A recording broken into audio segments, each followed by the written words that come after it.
பார்த்தது எங்க போயிருந்தாங்க, எங்கேருந்து வந்தாங்க முதலாவது. 2வது எதனால அவர்கள் அவரிடத்துல என்ன தேடுகிறீர், என்ன வேணும், எதற்காக பேசுகிறீர்ன்னு சொல்லி கேட்கவில்லை. 3வது எதனால ஆச்சரியப்பட்டாங்கன்றது நம்ம பார்த்தோம். அது மட்டும் இல்லாம கடைசியா நம்ம பார்க்கிறது நம்ம நம்ம வந்து நோட்டீஸ் பண்ண வேண்டியது என்னன்னா, இவர்கள் வருகை, இந்த சீஷர்களுடைய வருகையும், அவர்கள் போனதும் அவர்கள் வருகையும் அந்த டைமிங் இருக்கு இல்லையா, அதுவும் தேவனால் திட்டமிட்டது. ஏன் அப்படி நான் சொல்றேன் அப்படின்னா, அவர்கள் சரியான சமயத்தில் திரும்பி வந்தார்கள். அவர்கள் கொஞ்ச நேரம் முன்னாடி வந்திருந்தா, அவர்கள் இந்த பெண்ணிடம் இயேசுவானவர் பேசிக்கொண்ட விஷயம், எஸ்பெஷலி அவளுடைய தனிப்பட்ட வாழ்க்கையை அறிந்திருந்திருப்பார்கள். பாவ வாழ்க்கை. அவர்கள் போகாமையே இருந்திருந்தா, போய் சாப்பாடு வாங்காம போயிருந்தாங்கன்னா, அந்த பெண் வரப்போ இயேசுவானவர் தாகத்துக்கு தான்னு கேட்டிருந்தா, இவங்க உடனே இன்டரப்ட் பண்ணியிருப்பாங்க. பேசாதீங்க அவள்கிட்ட, நாங்க போய் தண்ணி எடுத்துட்டு வரோம், ஏதாவது சொல்லி இந்த ஹோல் கான்வர்சேஷனுமே நடந்திருக்காது. இல்ல கொஞ்சம் லேட்டா வந்திருந்தாங்கன்னா, இயேசுவானவர் பேசி முடிச்சு இந்த அம்மா தண்ணி எடுத்துட்டு போயிருந்தாங்கன்னா, இந்த உதாரணத்தை அவர்கள் பார்த்திருக்க மாட்டார்கள். இயேசுவானவர் பேசுவது. அதனால இது எல்லாமே எவ்ரிதிங் இஸ் ஆர்டெயின்டு பை காட். தேவன் திட்டமிட்ட ஒரு காரியம். எப்போ சீஷர்கள் எங்க போகணும், எதற்காக இயேசுவானவர் அந்த சமாரியா சீகார் ஊருக்கு போகணும், எங்க சந்திக்கணும், எல்லாமே தேவன் திட்டமிட்ட ஒரு காரியம். இப்ப அடுத்தது நம்ம பார்த்தோம், அஸ்டவுண்டட் டிசைபிள்ஸ் 27வது வசனம், ஆச்சரியப்பட்ட சீஷர்கள். இப்ப 28ல இருந்து 30வது வசனம். இங்கே நம்ம பார்க்க போறது அழைக்கப்பட்ட மக்கள், invited crowd or invited people. பாருங்க 28ல இருந்து 30வது வசனம் நான் வாசிக்கிறேன். அப்பொழுது அந்த ஸ்திரீ, இப்ப சீஷர்கள் வந்துட்டாங்க, ஆனா ஒன்றும் பேசல. அவங்க யோசிச்சாங்க, ஆச்சரியப்பட்டாங்க. அப்பொழுது அந்த ஸ்திரீ தன் குடத்தை வைத்துவிட்டு ஊருக்குள்ளே போய் ஜனங்களை நோக்கி, நான் செய்த எல்லாவற்றையும் ஒரு மனுஷன் எனக்கு சொன்னார், அவரை வந்து பாருங்கள், அவர் கிறிஸ்துதானோ என்றால். அப்பொழுது அவர்கள் ஊரிலிருந்து புறப்பட்டு அவரிடத்தில் வந்தார்கள். So the woman left her water jar and went away into town and said to the people, come see a man who told me all that I ever did. Can this be the Christ? They went out of the town and were coming to him. இது ஒரு ஒரு ஒரு வியக்க வைக்கிற ஒரு செயல், திகைக்க வைக்கிற ஒரு செயல், அமேசிங் ஆக்ஷன். மிகவும் ஒழுக்கமற்ற ஒரு சமாரிய பெண் ஒரு தன்னலமற்ற செயலை செய்கிறார். ஒரு சின்ஃபுல் வுமன், இம்மாரல் வுமன், ஒழுக்கமே இல்லாதவள் ஒரு செல்ஃப்லெஸ் ஆக்ட் பண்றார். தன்னலமற்ற ஒரு செயல். இந்த வாசிக்கிறப்போ நம்ம எதிர்பார்க்காத ஒரு காரியம் இது. இந்த அம்மா அவ்வளோ கேவலமான ஒரு வாழ்க்கை வாழ்ந்து கொண்டிருக்கிறாள். இவளிடம் போய் இதை எதிர்பார்க்கலாமா நம்ம? துன்மார்க்கமான வாழ்க்கை அவள் வாழ்ந்து கொண்டிருக்கிறாள். அப்படிப்பட்ட ஒருவள் எதிர்பார்க்காத தன்னலமற்ற செயலை செய்கிறாள். நம்ம நிறைய நேரம் சொல்றோம், என் வாழ்க்கை அந்த அளவுக்கு மோசமா இல்லைன்னு. அது கரெக்டா இருக்கலாம். ஆனா அதே சமயமும் நாமும் இவள மாதிரி செய்ய மாட்டோம். தன்னலமற்ற வாழ்க்கை, சுயநலமான வாழ்க்கையை தான் நம்ம வாழ்வோம். we will be selfish. ஆனா பாருங்க, இந்த அம்மா அவ்வளோ பெரிய பாவியா இருந்தாலும் ஒரு செல்ஃப்லெஸ் சாக்ரிஃபிஷியல் லைஃப் பாருங்க. அவ மட்டும் விசுவாசித்து, எனக்கு கிறிஸ்துவை தெரியும், இயேசுவை தெரியும், நான் விசுவாசிக்கிறேன்னு சொல்லி தான் அறிந்ததை அவளோட கூட வச்சிருக்கலாம் இல்லையா? மற்றவர்கள் யார்ட்டையும் சொல்லாம கூட இருந்திருக்கலாம். இன்னைக்கு நிறைய கிறிஸ்டியன்ஸ் அதானே பண்றோம். நான் விசுவாசித்துட்டேன், நான் எதுக்கு மற்றவங்கள்ட்டலாம் சொல்லணும், நான் போய் என் ஜெப வாழ்க்கை, என் பைபிள் படிச்சுட்டு நான் வீட்டுக்குள்ளேயே இருக்கேன்னு சொல்லி தேவனை பற்றி சொல்லாமலே நிறைய கிறிஸ்தவர்கள் இருக்கலாம். அது போலயே அவளும் இருந்திருக்கலாம். இல்லைன்னா தான் வாழ்ந்தாலே ஒருவனுடன், அவன்கிட்ட மட்டும் போய் சொல்லிருக்கலாம். ஆனா இந்த அம்மா எல்லாரிடம் போய் சொல்லுகிறார். இத அவ சொல்றப்போ, அவளுடைய இந்த ஒழுக்கமற்ற வாழ்க்கையின் நிமித்தம் சமூகத்தில் அவள் மதிப்பை இழந்திருப்பாள். இல்லையா? she would have lost her respect in the society. யாருமே அவள மதிச்சிருக்க மாட்டாங்க. அது மட்டும் இல்லாம மக்களினால் ஒதுக்கப்பட்டிருப்பாள். They would have avoided her. அந்த அம்மாவா? அந்த மாட்டெல்லாம் யாரும் போவாதீங்க. அந்த வீட்டு பக்கமே போவாதீங்க. அவ எவ்வளோ மோசமானவ தெரியுமா? 5 புருஷங்க வச்சிருந்தா, இப்ப இன்னொருத்தனோட வாழ்றா. இவ்ளோ கேவலமானவ. அந்த ஒரு பேக்கிரவுண்ட்ல தான் இந்த அம்மா போறா. இன்னொன்னு, இயேசுவானவர் வந்து இந்த அம்மாட்ட போய், நீ போய் சொல்லுன்னு சொல்லவே இல்ல. கவனிச்சீங்களா? Jesus never commanded this woman to go into Sychar to say who he was. நீ போய் மக்களிடத்துல போய் அறிவின்னு சொல்லவே இல்ல. அப்படி இருந்தும் செய்கிறா. இது எல்லாமே அவளுக்கு ஒரு எக்ஸ்கியூஸா இருந்திருக்கலாம். மக்கள்லாம் என்ன நான் சொன்னா நம்ப மாட்டாங்க. இல்லன்னா மக்கள் என்கிட்ட பேசவே மாட்டாங்க. இயேசுவானவரும் என்கிட்ட சொல்ல.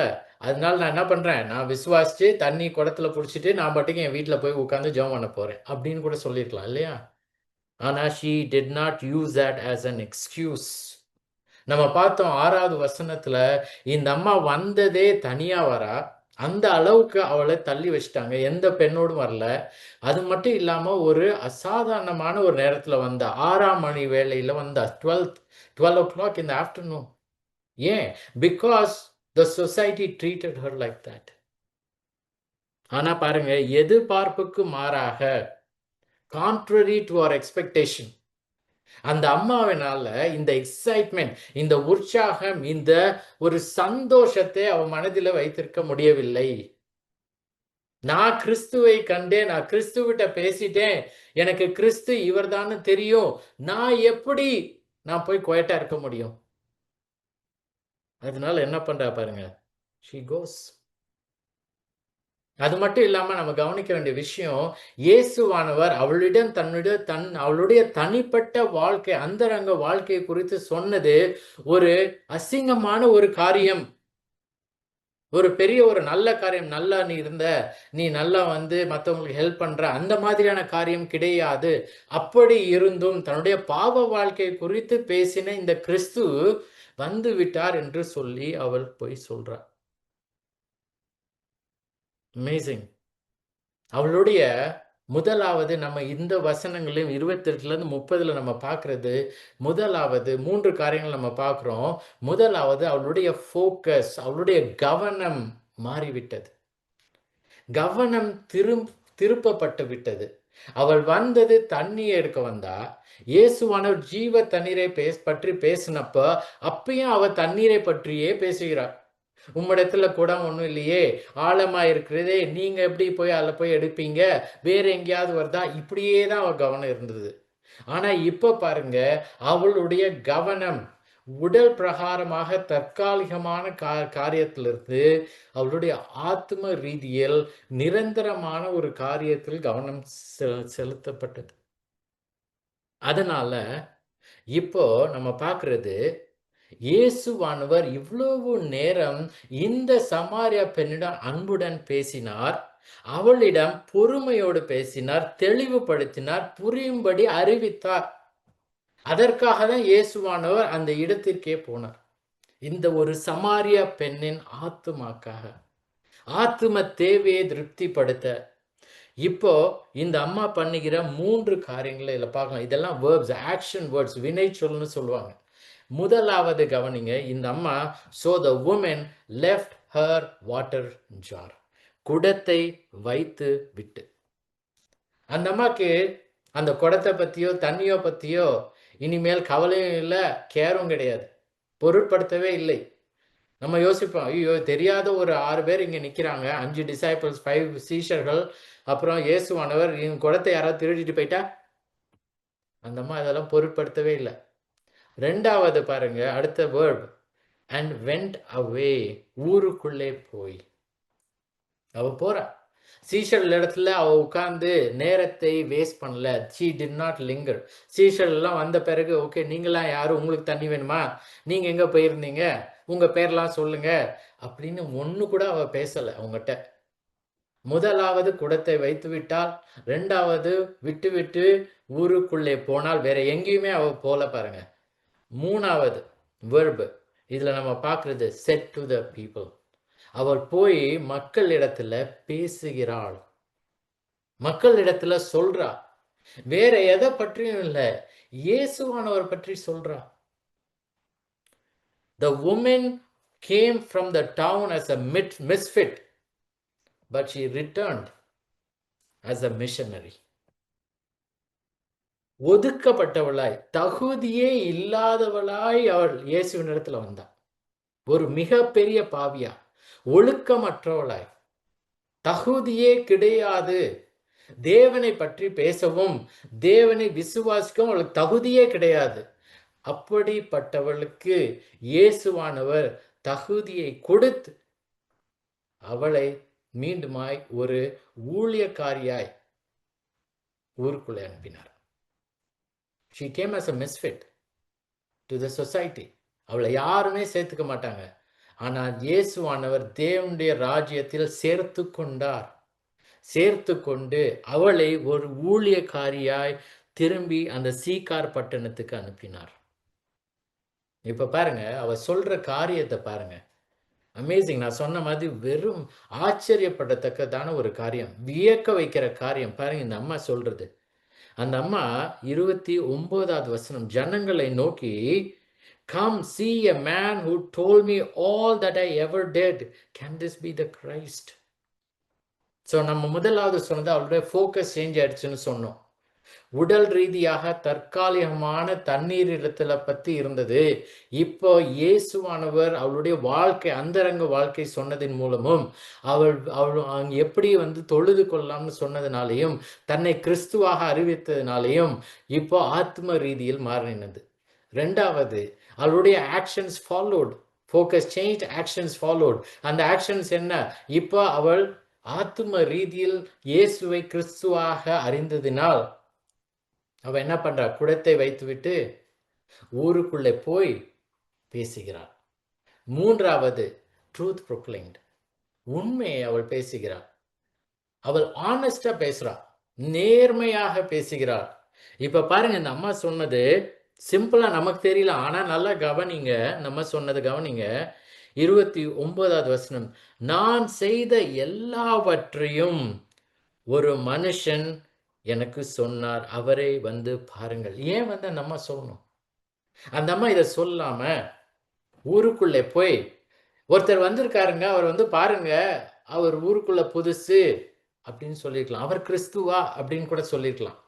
ஆனா பாருங்க, இந்த அம்மா she proved evidence, she provided evidence. அந்த எவிடன்ஸ் என்ன?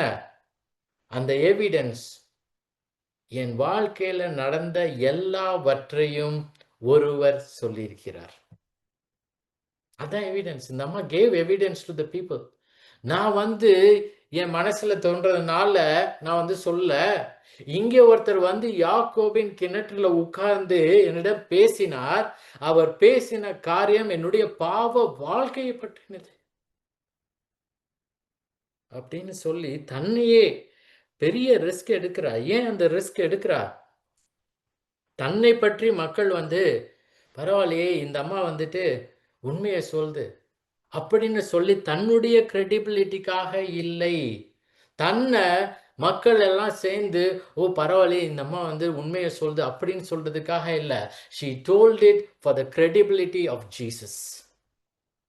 இயேசுவானவர் எப்படிப்பட்டவர் என்று மக்கள் அறிந்து கொள்ள வேண்டும் என்பதற்காக தன்னுடைய அசிங்கமான வாழ்க்கையை குறித்து அவர் பேசினதை அவர் சொல்றார். பாருங்க, நம்ம எவ்வளோ ஒரு அமேசிங் வே போய் சொல்லுது. அந்த மாதிரி என்ன சொல்லிருக்கலாம்? இப்ப நம்மளா இருந்தா என்ன சொல்லியிருப்போம்? இப்படிப்பட்ட வாழ்க்கையில் நம்ம இருந்தா, come see a man who told me about worship அப்படின்னு சொல்லிருக்கலாம் இல்லையா? ஏன்னா இயேசுவானவர் தொழுது கொள்ளுதலை பற்றி தானே பேசினார். நம்முடைய பாவ வாழ்க்கையை மறைத்து அவர் என்ன உண்மையாய் தொழுது கொள்ளுதலை பற்றி பேசினதை மட்டும் சொல்லிக்கலாம். ஏன் வாங்க வந்து பாருங்க, ஒருத்தர் உண்மையாய் தொழுது கொள்ளுதலை பற்றி பேசியிருக்கிறார், அவர் கிறிஸ்து தானா அப்படின்னு கூட சொல்லியிருக்கலாம். ஆனா பாருங்க, இந்த அம்மா சொன்னது என்னது? வந்து பாருங்கள், வாருங்கள், என்னுடைய வாழ்க்கையில் நடந்த all that I ever did, come see a man who told me all that I ever did. நான் செய்த எல்லாவற்றையும், அவ வாழ்க்கையில நிறைய காரியங்களை அவ பண்ணிருக்கலாம், அங்கதான் பிறந்து வளர்ந்திருக்கலாம். ஆனா அந்த மக்களின் மைண்ட்ல முதலாவது வந்திருக்கக்கூடிய காரியம் என்னது? அவளுடைய பாவ வாழ்க்கை. அந்த அம்மா வந்துட்டு நிறைய பேருக்கு ஹெல்ப் பண்ணிருக்கலாம் முன்னாடி. அங்கதான் வந்துட்டு அவ வந்து நிறைய ஃப்ரெண்ட்ஸோட விளையாண்டுருக்கலாம். அதெல்லாம் விட முதலாவது நம்மள போலவே அவங்களும் என்ன யோசிச்சிருப்பாங்க? அவ செய்த பாவ காரியம். பெரிய ரிஸ்க். இத கேட்கிறவங்க அவ எவ்வளவு பெரிய ரிஸ்க் எடுத்தான்னா, அவளை கேட்கிறவங்க அவள பரிகாசம் பண்ணிருக்கலாம். அவள பத்தி கேவலமா பேசிக்கலாம், அவமானப்படுத்திருக்கலாம், புறக்கணித்திருக்கலாம். நீ போய் என்கிட்ட வந்து சொல்ல வந்துட்டியா? உன்ன பத்தி தெரியாத உன் வாழ்க்கைய? நீ எவ்வளவு கேவலமானவ? பாரு 5 புருஷனோட இருந்தியே. நீ போய் என்கிட்ட வந்து சொல்றியா? சீ போ! அப்படின்னு கூட சொல்லியிருக்கலாம். ஆனா பாருங்க, இந்த அம்மா தான் கிறிஸ்துவை அறிந்ததினால் அவளால மனசுக்குள்ள வைத்திருக்க முடியவில்லை. அதனால என்ன பண்றா? என் வாழ்க்கைய பற்றி மக்கள் யோசிச்சா கூட பரவால்ல. அவர்கள் இந்த இயேசுவை கிறிஸ்து என்று விசுவாசிக்க வேண்டும் என்று விரும்பினார். அப்படிப்பட்ட ஒரு மனுஷி இந்த அம்மா. அமேசிங். அவ பாருங்க, அவ கேட்கிறா, அவர் கிறிஸ்து தானோ? இந்த அவர் கிறிஸ்து தானோன்னு மக்கள்கிட்ட சொல்றப்போ நம்ம எல்லாம் ஞாபகம் வச்சுக்கணும், இந்த மக்கள் இதுவரையும் இயேசுவை இன்னும் சந்திக்கவே இல்லை. They have not met Jesus. அவரோ யாக்கோபின் கிணற்று 1 கிலோமீட்டர் தள்ளி இருக்காரு. இவரிடம் பேசின ஒரே ஆள் இந்த ஊர்ல இருந்து இந்த சமாரிய பெண். சோ அவ கேட்கிறது அவங்ககிட்ட, ஓகே நீங்க சொல்லுங்க அவர் கிறிஸ்துவா இருக்குமா அப்படின்னு சொல்லி ஆன்சரை எதிர்பார்த்து கேட்கல. It was not expected. ஆனா பாருங்க, அந்த எக்ஸைட்மெண்ட், அந்த சந்தோஷம், அதுல உற்சாகத்துல அவ சொல்ற அவர் கிறிஸ்துவ தானோ? அது எப்படி நம்ம சொல்லலாம்னா, இந்த இந்த ஸ்டேட்மெண்ட் எப்படி டிரான்ஸ்லேட் பண்ணலாம்னா, அவர் கிறிஸ்துவாக இருக்கலாம் தானே? he can be the Christ அப்படின்னு சொல்றது. அப்படி சொல்றா அவ. அவளுக்கு ஒரு சந்தேகமும் இல்ல, ஒரு கன்ஃபியூஷனும் இல்ல. அப்படி சந்தேகம் இருந்திருந்தா கொஞ்சோண்டு சந்தோஷம், 0.1% சந்தோஷம் இருந்தா அவ போய் சொல்லியிருக்க மாட்டா. ஏன்னா அது தேவ தூஷணமா இருந்திருக்கும். இயேசுவானவர் கிறிஸ்துவாக இல்லைன்னா, அவ போய் இவர்தான் கிறிஸ்துன்னு சொன்னார்னா அது பொய்யா இருந்திருக்கும். ஏற்கனவே அவளை பற்றி கேவலமாக ஊர்ல பேசியிருப்பாங்க. அவள்கிட்ட யாரும் வந்து அசோசியேட் பண்ணிருக்க மாட்டாங்க. இப்போ இன்னும் மோசமா இருந்திருக்கும். ஆனா அவளுக்கு ஒரு டவுட்டும் இல்லை, ஒரு கன்ஃபியூஷனும் இல்லை. அதனால அவ போய் சொல்றா, என் வாழ்க்கையை பற்றி இவர் எல்லாவற்றையும் சொல்லிவிட்டார், அதனால இவர் கிறிஸ்து தானே அப்படின்னு சொல்லி அவர்களிடத்துல சொல்றா. Absolutely certain. அவ நம்பினா, விசுவாசித்தா, உறுதியாக இருந்தா. அது மட்டும் இல்லாம அவ பாருங்க, அவ சொல்றது எப்படி ஆரம்பிக்குது பாருங்க. இந்த வசனம் இங்கிலீஷ்ல கம் கம், அவரை வந்து பாருங்கள். Come C, come C, invite பண்றா, வாங்க நீங்களும் வாங்க. இப்ப பாருங்க, இந்த கம் சி, அவ மனுஷனை பிடிக்கிறவளானாள். எப்படி சீஷர்களை இயேசுவானவர் மீன் பிடிக்கிறதுல இருந்து மனுஷர்களை பிடிப்பவர்களாக மாற்றினாரோ, அதே போல இந்த பெண் மனுஷர்களை பிடிக்கிறவளானாள். வாங்க வந்து பாருங்க. மத்தேயு 22ல இங்க ஒரு ராஜா தன்னுடைய மகனுக்கு ஒரு கல்யாணத்தை நடத்துகிறார். அதற்கு வேலைக்காரரை அனுப்பி இன்வைட் பண்றார், வாங்கன்னு சொல்லி. அது போல கல்யாணத்துக்கு வர இன்வைட் பண்ற ஒரு சர்வெண்ட் ஆயிட்டாங்க. இயேசுவின் இடத்துல she is inviting. அது மட்டும் இல்லாம she became an ambassador for Christ. இயேசுவானவர் அவ ரெப்ரசன்ட் பண்றா. இப்ப அவ வந்தப்ப அவ தன் பாவ வாழ்க்கை குறித்து அவ ரெப்ரசன்ட் பண்ணி வந்தா. இப்ப திரும்பி போறப்ப she represents Christ. Come, see a man who told me all that I ever did. இப்போ இயேசுவானவரை ரெப்ரசன்ட் பண்ணி அவருடைய அம்பாசடர் ஸ்தானாபதி ஆனாள். பாருங்க, தேவன் எவ்வளவு கிருபையாய் ஈவாகிய ஜீவ தண்ணீரான பரிசுத்தாவியும் ஈவாகிய ரட்சிப்பையும் ஈவாகிய இயேசுவையும் இந்த சமாரிய பெண், ஒழுக்கமற்ற பெண்ணிற்கு அவர் கொடுத்தார். இப்ப அதற்கு பதிலாக as a response இந்த அம்மாவினால கண்டெயின் பண்ணிக்கவே முடியல. நம்ம சொல்றோம், நம்ம பாடுறோம், சந்தோஷம் பொங்குதே, சந்தோஷம் பொங்குதே. எதனால சந்தோஷம் பொங்குது? இயேசு என்னை ரட்சித்தார், முற்றும் என்னை மாற்றினார், சந்தோஷம் என்னில் பொங்குதே. அந்த சந்தோஷம் நம்ம பாடலாம், ஆனா இந்த அம்மா வாழ்க்கையில அது காண்பித்தது. அப்படிப்பட்ட ஒரு மிகப்பெரிய சந்தோஷம், ரட்சிப்பை அடைந்தால், இயேசுவை விசுவாசித்தால், பரிசுத்த ஆவியானவர் அவளிடத்துல கொடுக்கப்பட்டால், அதனால இந்த அம்மாட்ட cannot keep quiet. போறா, போய் சொல்றா. லூக்கா 15ல ப்ராடிகல் சன்னை போல இந்த அம்மா காணாமற் போனார், ஆனால் திரும்பவும் காணப்பட்டாள். குருடனாய் இருந்தால் இப்பொழுது பார்க்கிறாள், மரித்தாள், திரும்பவும் உயிர்த்தாள். லூக்கா 8ல பாத்தீங்கன்னா, அங்க ஒரு மனுஷன் பிசாசுகளினால ஒரு மனுஷன் அங்க எல்லாவற்றையும் அவன் எல்லாருக்கும் துன்பத்தை தரான். அப்ப இயேசுவானவர் போய் பிசாசுகளை விரட்டின பின்பு அவன் அவனுடைய புத்திக்கு வந்த பிறகு அவன் இயேசுவின் பாதத்தருகில உட்கார்ந்து இயேசுவினிடத்துல சொல்றான், நானும் உங்களோட இருக்கணும்னு.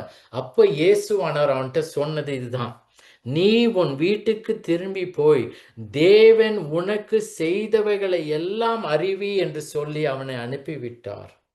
Go tell your people what God has done. அதனால அவன் திரும்பி போய் எல்லா மக்கள்கிட்டையும் போய் சொல்றான், இயேசுவானவர் யார், தேவன் என்ன பண்ணினார் அவன் வாழ்க்கையிலன்னு சொல்லி. இங்க நம்ம பார்க்கிறது, இயேசுவானவர் இந்த மட்டும் ஒண்ணு கூட சொல்ல, நீ போய் அறிவி, சீக்கார் ஊர்ல போய் உன் மக்களிடம் போய் அறிவி, நான் வந்து விட்டேன், கிறிஸ்துன்னு எதிர்பார்க்கிறீங்களே, நீங்க கூட டாஹேம்னு சொல்லி சொல்றீங்களே, அவர் வந்து விட்டார் என்று போய் சொல்லு அப்படின்னு சொல்லி ஒரு கட்டளையும் இல்லை. அது மட்டும் இல்லாம அவ போன போது இயேசுவானவர் அவளை தடை பண்ணவும் இல்லை, போகாதன்னு சொல்ல, போனும் சொல்ல.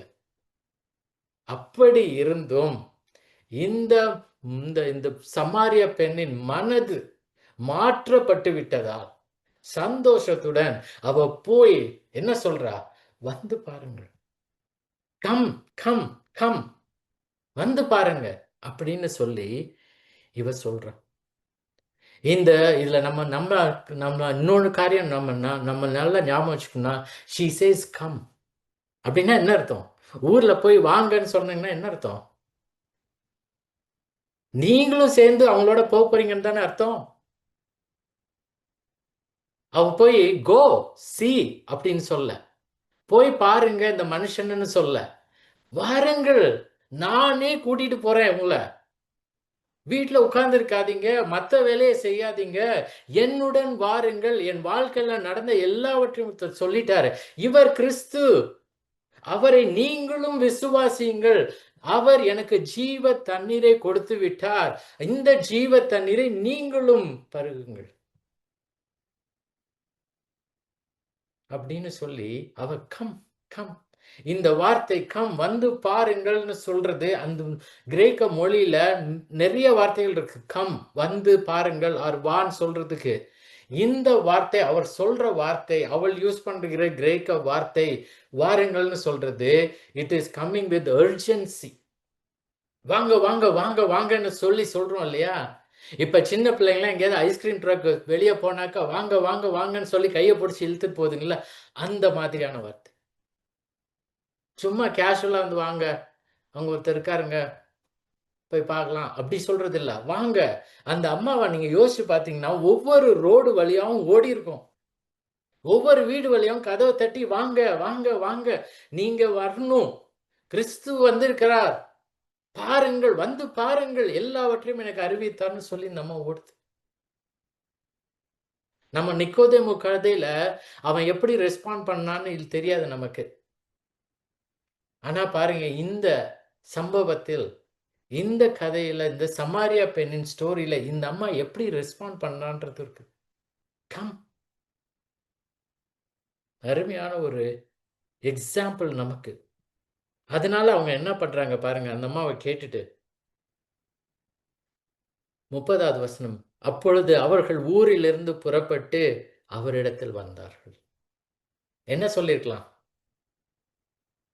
நான் எதுக்கு உன் பேச்ச போய் கேட்கணும்? நீ ஒழுக்கமற்ற ஒரு பெண். நீ என்ட்ட பேசாத. இந்த ஏரியாக்குள்ளேயே வராத. இல்லன்னா என்ன பண்ணிருக்கலாம்? எனக்கு வேற வேலை இருக்கு. நான் போய் வயல பார்க்கணும். என் பிள்ளைங்கள ஸ்கூலுக்கு கூட்டு போணும். எவ்வளவோ நான் போய் ஷாப்பிங் போணும். ஏதோ சொல்லிட்டு போயிருக்கலாம். ஆனா பாருங்க, 30வது வசனத்துல இந்த ஒழுக்கமற்ற ஒரு ஸ்திரீயோடைய ஒரு வார்த்தையை கேட்டு அவர்கள் ஊரிலிருந்து புறப்பட்டு அவரிடத்தில் வந்தார்கள். இங்கேயும் இங்கிலீஷ்ல பார்த்தீங்கன்னா, they went out of the town and were coming to him. இங்கேயும் இந்த வார்த்தை கம்னு இருக்குது, வந்தார்கள்னு. இந்த வார்த்தை இது இன்னொரு கிரேக்க வார்த்தை. அவள் சொன்ன வார்த்தை இல்ல. அவள் சொன்ன வார்த்தை வந்து வித் அர்ஜென்சி, அவசரத்துல வர்றதுக்கு. இங்க யூஸ் பண்ண வார்த்தை இன்னொரு இடத்திற்கு போவதை குறிப்பது. கம், அந்த இடத்துக்கு போலாம். 1.5 கிலோமீட்டர் தாங்க, வாங்க, அங்க ஒருத்தர் இருக்காருங்க, அவர் தாங்க கிறிஸ்து, வந்து விசுவாசியுங்கள். அப்படிப்பட்ட ஒரு வார்த்தை.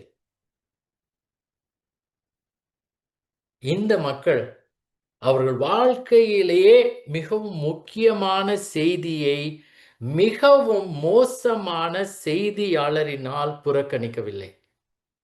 அது ஒரு லெசன் நமக்கு. முக்கியமான செய்தி, அவங்க வாழ்க்கையிலேயே முக்கியமான செய்தி. நம்ம வாழ்க்கையில முக்கியமான செய்தி நம்ம சொல்றது எவ்வளவோ காரியங்கள், ரைட்? ஒரு கல்யாணமோ, இல்ல நமக்கு குழந்தை பிறக்கிறப்பயோ, இல்ல நமக்கு வந்து ஏதாவது ஒரு முக்கியமான மெடிக்கல் ரிப்போர்ட் வரப்பயோ, அதெல்லாம் முக்கியம். ஆனா மிகவும் முக்கியமான செய்தி, த மோஸ்ட் இம்பார்ட்டன்ட் மெசேஜ் நமக்கு என்னன்னா, நாட் தட். முக்கியமான செய்தி தேவனுடைய சுவிசேஷம். இங்க இயேசுவானவரை பற்றி அவள் சொன்ன காரியம். இயேசுவானவரே முக்கியமானவர்.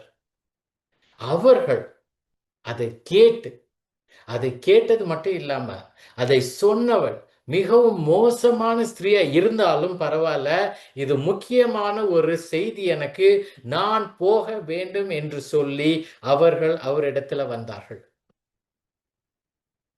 நிறைய டைம்ஸ் நம்ம என்ன தெரியுமா பண்றோம்? யாரு மெசேஜ் சொல்றாங்களோ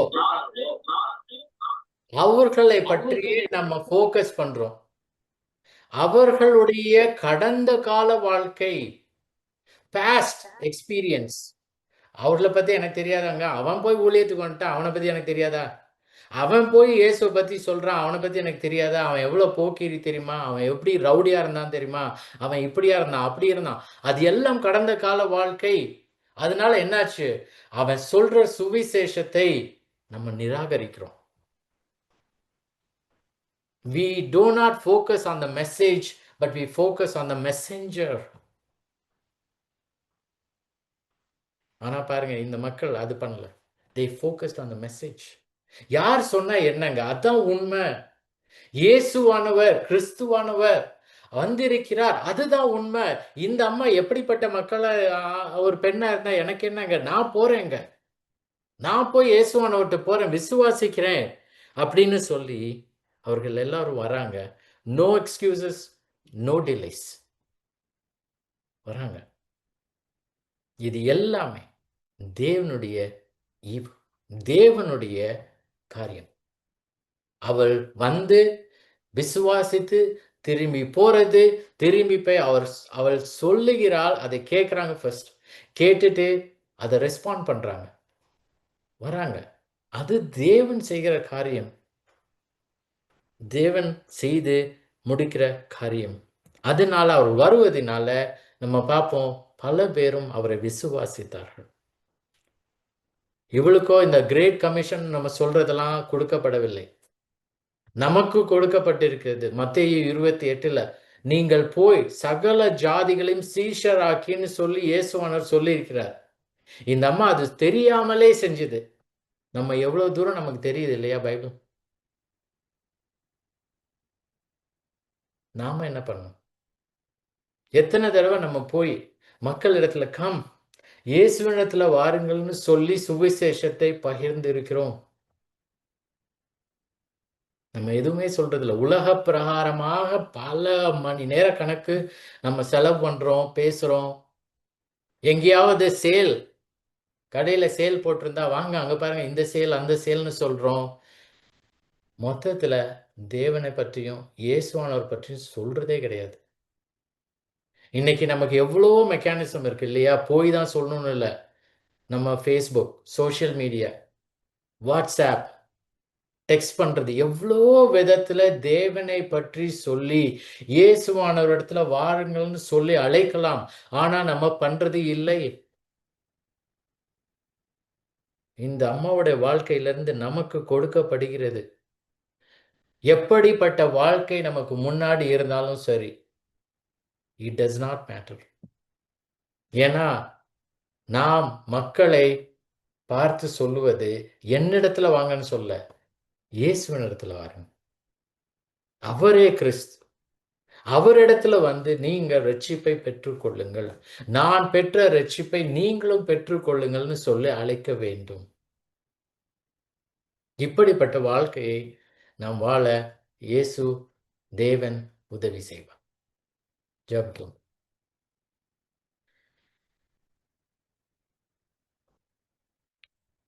தேவனே, பரமபிதாவே, எங்களுக்கு இந்த ஒரு நிகழ்வின் மூலம் எங்களுக்கு ஆண்டவரே உம்முடைய வார்த்தையின் மூலம் நாங்க எவ்வளோ ஆப்பர்ச்சுனிட்டிஸை வேஸ்ட் பண்றோம் ஆண்டவரே. நாள் வருது, நாள் போகுது, எங்க வாழ்க்கை போகுது. நாங்க பல நேரங்களும் நீர் கொடுக்கிற இந்த ஆப்பர்ச்சுனிட்டியை ஆண்டவரே பயன்படுத்தாம ஒரு செல்ஃபிஷா நாங்க வாழ்றோம் ஆண்டவரே.